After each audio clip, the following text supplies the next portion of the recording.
A wise man learns from the mistakes of others. Right. When I was 18, my dad was an idiot. Yeah. But the older I get, he sure has gotten smarter every year. And I wish I could say some things today that would sink in. I wish I could say the one thing that will hold you and carry you the rest of your days. Let's go on and follow Daddy, Dr. Daddy. Ephesians 6:1, it says this: honor your father and mother, which is the first commandment with promise, that it may be well with you, and that you may live long on the earth. All right. I added that emphasis because that's kind of the key, is the living part. Next page. 1 Corinthians 4:15, it says, you may have 10,000 instructors in Christ, yet you do not have many fathers, for in Christ Jesus I have begotten you through the gospel. If you had terrible parents, you have people in your life that have begotten you and fathered you into the kingdom. And here's the thing, if you'll listen and learn and gather information. One guy was talking about, it was John Maxwell, was talking about how he had gotten off an airplane, and the minute he got in the car, he stopped at a bookstore, and he bought a book, and it was like for $75. It was a life story of somebody. And the driver was like going, I've never spent $75 on a book. And he said, you don't understand. I just got everything that guy learned in a lifetime for $75. Yeah. That's why John Maxwell's John Maxwell. Yeah. Next page. Honor. What does it mean to honor your those who are giving you instruction? Honor those who are trying to mentor you. It means to place value upon, crave instruction, mentoring or correction and discipline. It means you want somebody. See, it's like this. It's ridiculous to keep doing the same thing, the same stupid thing, and expecting a different result. In fact, that's the definition of insanity, right? And so the smart person is to gain knowledge, gain leverage, gain a way to change what they're doing so that they can do it better the next time. There's a reason for all this. Next page. From Proverbs 13, watch this. Poverty and shame shall be to him who refuses instruction. But he who listens to correction shall be honored. In the word in the Hebrew, honored means rich, made rich, promoted, and esteemed. We've already had testimony today about people who have been promoted, who people had uncommon gifts given to them. And I'm just going to tell you something. I'm going to cut to the chase. I've talked to some of the youth from this generation, and one of them came to me and said, well, I just want to do something where it's not, why do people always have to have money? Not one of ours. Not one of ours. They came to my house one night, and I just looked at them like, are you really from this planet?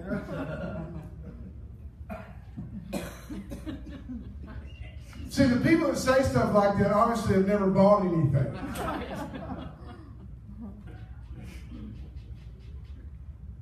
Next page. Says first, I'll get back to him in a minute. He's my title guy. 1 Corinthians 3:11-13 says, for no other foundation can anyone lay but which has been laid, which is Christ Jesus. Amen. Now, if anyone builds on that foundation, here's where we're at, okay? Now, I want you to understand, if you go off to college or you go off to start a new job or whatever you do, the assumption is made is that everybody there knows what they're doing and knows who they are, and they're going to influence you. But here's the thing, everybody there is in the same boat you are. Nobody knows who they are. Nobody knows what they're doing. Right. And so you can either come in that place and be a follower and be shaped by them, or decide I'm the hammer and they'll be the nail. Yeah, okay. And it's your choice. Just decide, am I going to be the person that folds in and does what everybody else is doing? Or am I going to decide who I am and I'm going to lead the way? And if they want to follow, they can follow. But nobody's going to change me. I'm going to change them. And it's just a decision. Next page. Psalm 1-3. You know why I see this? Is because right now, the percentage is terrible. I'm not going to give it. Well, I am, but I don't want to. 94% of people that leave high school claiming a relationship with Jesus aren't following him 4 years later. 94%. You know why? Because what happens is the devil doesn't come at you and show you drug addiction. And he didn't come at you and show you, lying and stealing and theft and whatever. He didn't come at you and show you those things. He just gets you to just do a little bit of slide and a little bit of ease and a little bit of compromise. And I want to fit in and I want to be with everybody else. And so, how can this little bit hurt? How can this little bit change anything? And next thing you know, you've gradually moved from where you were to somebody you don't even recognize anymore. Kevin tell me this story about a friend of theirs that was with them and in their youth group and went off to Alabama and got down there and became in the first semester a heroin addict. A heroin addict. And he's never recovered. Why? I think Chase might even know, maybe if I'm wrong on the details. But I'm just saying, my point is that these are the things that once we, it's kind of like you're coming from a place to where if you mess up a physics exam or do bad on a paper, there's recovery from that. But you're making choices now that there's no recovery from. Okay? And so it says in Psalm 1, it says, blessed is the man who doesn't walk with the counsel of the ungodly, or doesn't stand in the path of sinners, or sits in the seat of the scornful. Can you see that it starts by walking near people? Next thing you're doing, you're standing with them, and finally you've taken a seat in their position. And I'm just telling you right now, I've seen it happen over and over again. We had one girl leave this youth group, went off and got all liberal on us, wrote me a letter about, I still want to believe in God and whoever she may be. I'm thinking, man, save it. God don't want to hear all that mess. Because that may look good and sound good with the crowds you've chosen to run with, but it's not the truth. Next page. So train number 1, you need to define yourself. If you don't define who you are before you step on that campus, somebody will. They're always going to put a name on you. They're always going to tell you who you are. They're always going to tell you need to join this sorority or be in this group and do this thing. And they're trying to get you because nobody has any stability. They're going to find stability in instability. Now let me just tell you this. I realize that everybody that leaves high school goes into a time where all of a sudden nobody's telling you what to do anymore. Even if you live at home, things get a little bit laxer and they're trusting you and trying to tether you out into the world a little bit. And if you have a driver's license and a set of keys and you leave home, then you've been tethered out to see how you're going to do. Okay. And I'm just telling you, when I sent my kids down to Troy, I sent a warning to everybody at Troy. I did. Because some of the guys down there were talking about how they're going to get Tyler Madison and Logan to do this, that, and the other. And I said, if they do, I'll come down there and find you. I did. And they did. I may be small, but I'm wiry. Put your hand on your heart and say with me, I'm going to define myself. Not by the way the world calls things, but what Jesus says about it. Next page. What are these definitions? You need to find out what is your purpose. And what are your core values. What do you believe? See, Mom and Dad are not going to be here to tell you these things. You got to decide. I remember Hannah telling the story. She came back, went down to Auburn, and they did this thing in the basketball, on basketball court, and they made circles of people. And how many of you feel like it's okay to do this all the time? How many of you feel like it's okay to do this some of the time? How many of you feel like it's not okay to do it at all? And Hannah was the only one standing in this circle. You talking about pressure? Yeah, but you know what? If I'm looking for a leader, then that's the one I'm going to find. See, if you just want to float downstream with all the other dead fish, then waste your life. But if you're going to make your life count for something, stand up for what you believe in. Find your purpose. What is my purpose? My purpose is not to be an engineer or a nurse or a teacher. My purpose is to shine a light on a city set on a hill that cannot be hid. We're here for such a vapor. It was just yesterday I was driving away from the University of Alabama and thinking, what am I going to do now? That was 40 years ago, 35 years ago. 35 years ago. What happened? Where'd it go? Right. How many of you, when you went to college and you drove on the campus, it's almost like you left your car running and it was like it was over before you got started. And what year are you? Sophomore. Going to be juniors. You're already over the hump halfway through college. Right. Where did it go? Right. Because your purpose has to be more than that. You got to realize my life is but a vapor, but for a moment. And if I don't live my life to be somebody, I'm going to be nobody. Right. And what a waste to stand before Jesus one day and say, you know, I was just too busy trying to get along and make people like me to make a difference. Yeah. Okay. What are your core values? You need to decide before you go to college. Right. You need to decide who you are and who you're going to be. I ain't got time to go into that. Next page. Train number 2, you need to surround yourself. If you want to be somebody and do something and make a difference, it's kind of like this. You know, if you want to get better at anything, you know, I love sitting up here playing guitar in front of Marty and Ken. Because I know I'll never be as good as them, but they make me look so much better. Coach Bear Bryant said, I'm the dumbest guy on my staff. I surround myself with people who know more about football than I do. Okay. If you want to be good at something, good at life, don't surround yourself. It's like this, the old saying was, if you're sitting at the table playing poker and you can't find the sucker, you're it.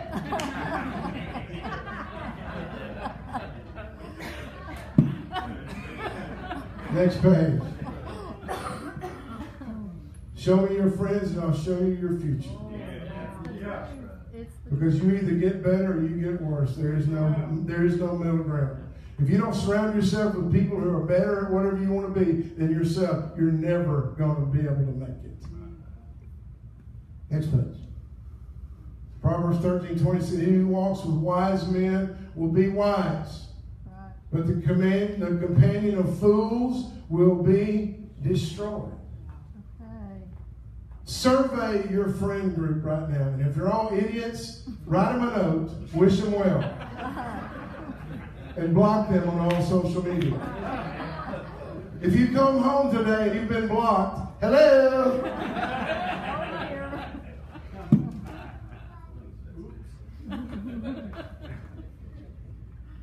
If the reason you're not getting ahead, I'm not kidding. Take a look around, listen to me. If all you are is surrounded by people that whine and moan and complain all the time, you ain't never going to be happy. Right. They're sowing that poison in you every day of your life, and you're just chiming right in. Yeah. You're right. Find some happy folks. Yeah. Here's a good group up front. Find them. Find people that always want. Well, there's a guy that works for us, and he's changed our life because every time I say, "How you doing?" he said, "Best day of my life." And I'm thinking, you're cleaning up garbage, but it's the best day of his life. Yeah. Because the day is the best. So we start saying that. How you doing? It's the best day of my life. Amen. And you know what? Something changes in your brain and your chemicals. Well, that's just one example. Whatever you surround yourself with, the Bible says that bad company can corrupt or destroy good character. Yeah. Next page. Everybody with me? Yeah. Here's what you need to do. Find someone that has already done what you want to do and buy their book. Buy them dinner. Ask them questions. Model what they have done. Listen. Let's listen to me. Listen when someone older than you speaks. They just might save you a lot of trouble, even your life. Yes. You know why I found out? Because one day we took the kids out fishing. And it was like the first part of spring. And I'm telling you, you'd hit the water and these little bass about this long. It's come out of there. They'd bite a dry hook.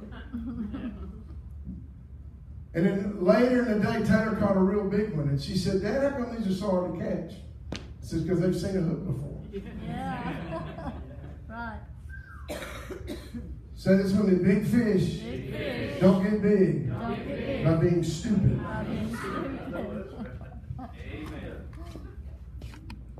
So if somebody over you wants to say something, don't roll your eyes. Listen, they might have an answer that you're going to need one day. Next page.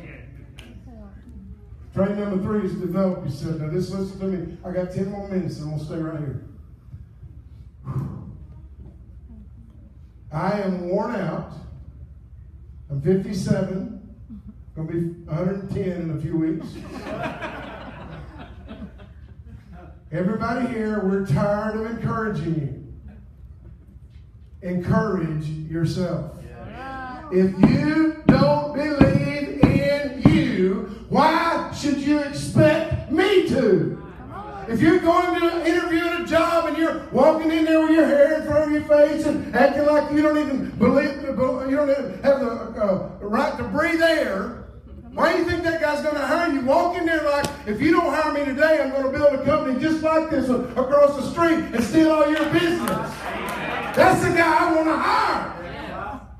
If you're going into the music business, you know what? I'm talking to my kids until I'm blue in the face. You know what? You got to believe in you even if they don't believe in you, you got to believe in you. Right. You got to keep doing it because one day somebody's going to go, hey, you're good. And he's like, well, good job for catching up. The days of low self-esteem and stammering and because it's ridiculous. You know why? Because you're the only you that will ever be. Ever. You're an original masterpiece created by God. Your gift set, your personality, everything about you, your DNA, your fingerprint, everything about you is unique to you. And you're the only one that will ever be. Why on earth do you walk around waiting for somebody to like your thing 10 times so you can make it through the day? Come on. Right. Oh my All of God. us. All of us. Like yourself. Yeah. Come on.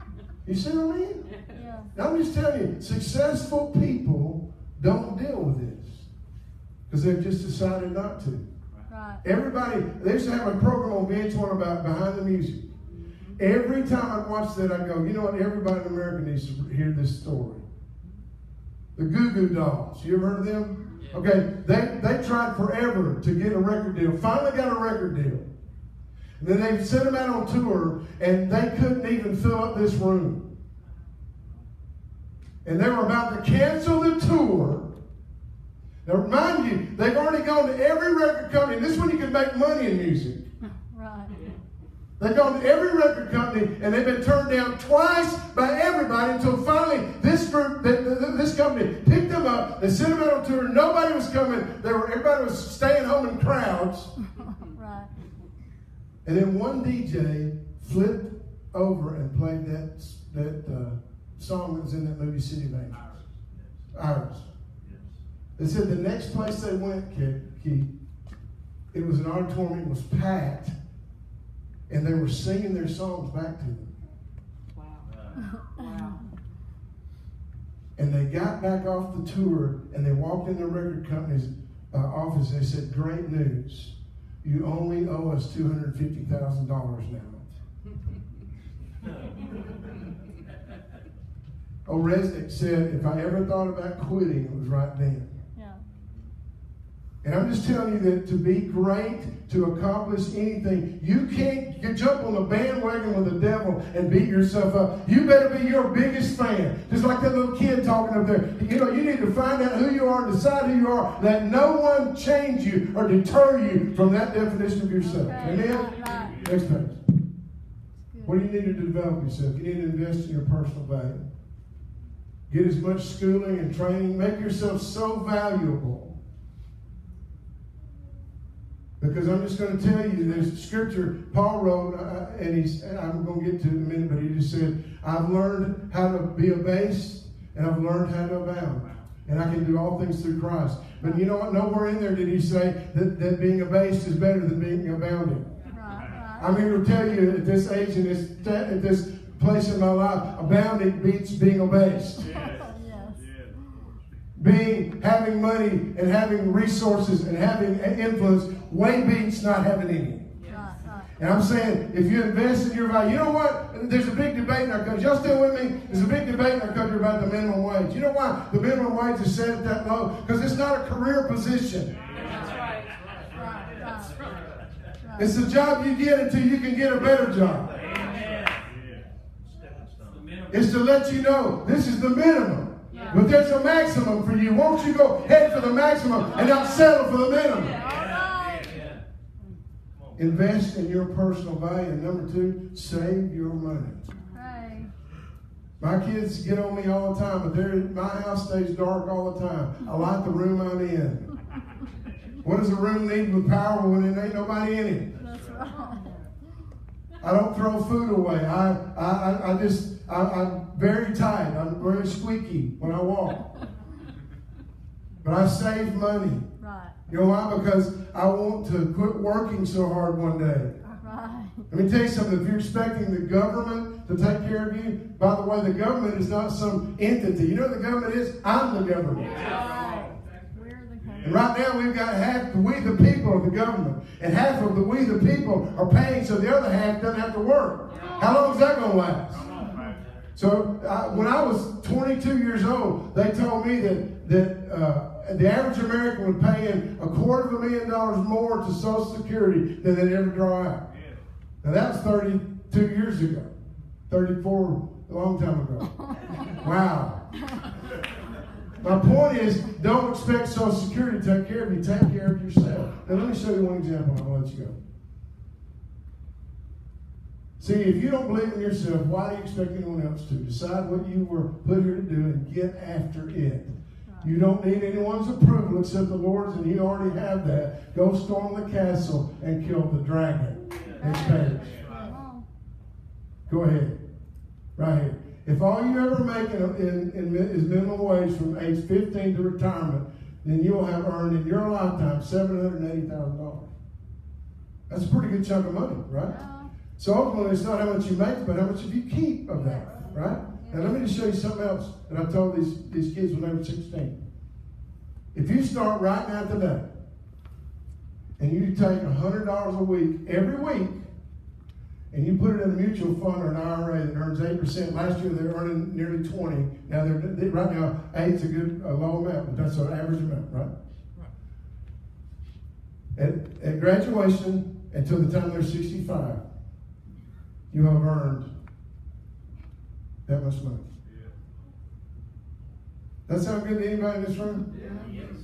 What do I do now? Start now. If you hadn't done this, start now. Start now. It's like, I just don't know if I own any money. When do you get older? Tell me about that when you got to buy braces and cars and college and everything else that comes along. Tell me about it then. Next page. Deuteronomy, this is my last one. So Deuteronomy 30:19. It says, I call heaven and earth as witnesses today against you. They have set before you life and death, blessing and cursing. Therefore choose life, that both you and your seed may live. This is what's ahead of our seniors. This is what's ahead of us, every one of us. You know, you come out of that place where you can't wait to keep free, and then you're free. And the last train you got to get on is you got to choose wisely. Right. I hope I haven't fumbled this, but it's just like this from this stage in my life. And I look back on decisions. It's kind of like this. All I wanted to do is be a good husband, a good father. And I'm not sure I've done either one that great, but you know what? Nobody gave me a manual. See, and if you're talking about how bad your parents are, I can't wait in a few years when you can show us all how to do it.